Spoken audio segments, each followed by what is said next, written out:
With me now we have Brendan, the National Training Manager, Penrite Oil. Now, Brendan, tell us, what do the numbers mean on the front of the oil? You go and buy oil, what numbers should we go for? Tell us. Okay, Fletch. Well, the numbers are very easy. There'll be two numbers on the front of a bottle of oil. One will be preceded with a W after it. The W stands for winter. That's the cold viscosity of the oil. It's actually how the oil will pump when it's cold, and it's measured at a certain temperature depending on what the number is. The second number is the operating temperature of the oil. Generally, the higher the number, the better the film strength or thickness in the oil when it's the oil's operated at hot, which is actually measured at 100 degrees centigrade. Okay, so lower the number, more late model cars, tolerances, clearances? Yeah, generally find the lower the first number, newer cars will take a lower viscosity oil, and that's because they have overhead valves, multiple cams, etc., and it's all up the top of the motor, so it's got to be able to pump quickly to get to the top of the engine.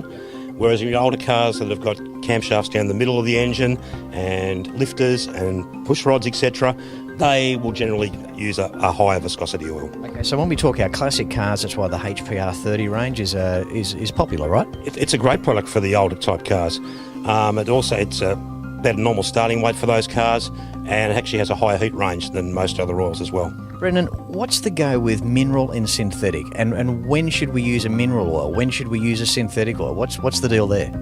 Mineral oils are derived from crude oil, which is dug out of the ground.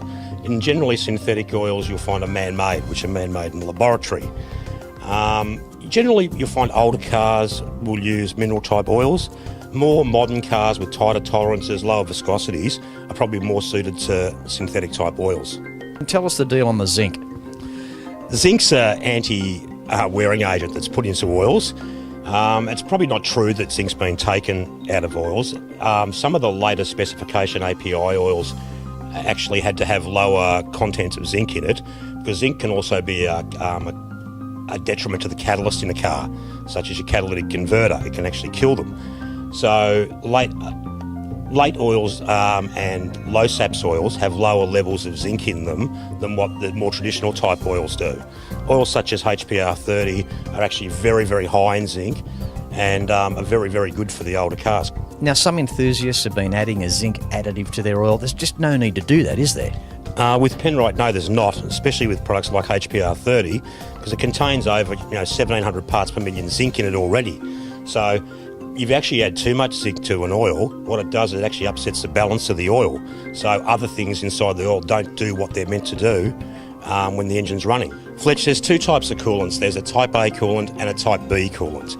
Type A coolants have what you call antifreeze, anti-boil as part of their makeup. Type B coolants do not. They're actually just an inhibitor that stop the internals of the cooling system from rusting. We see a pink coolant, we see a green coolant. Now, what's the go there? When should you use pink? When should you use green? Okay, for starters, the colours of coolants are actually a dye. But generally in Australia, what you'll find is a pink coolant will be what's called an oats type coolant, which is organic acid technology, that's what it stands for. And the green coolants are hybrid coolants, which use organic and inorganic properties. Now, the major sponsor has a tech line number. You can find out that number when you visit the website classicrestos.com.au. Click on their logo, you know who they are. Thanks, Brendan. Thanks, Fletch.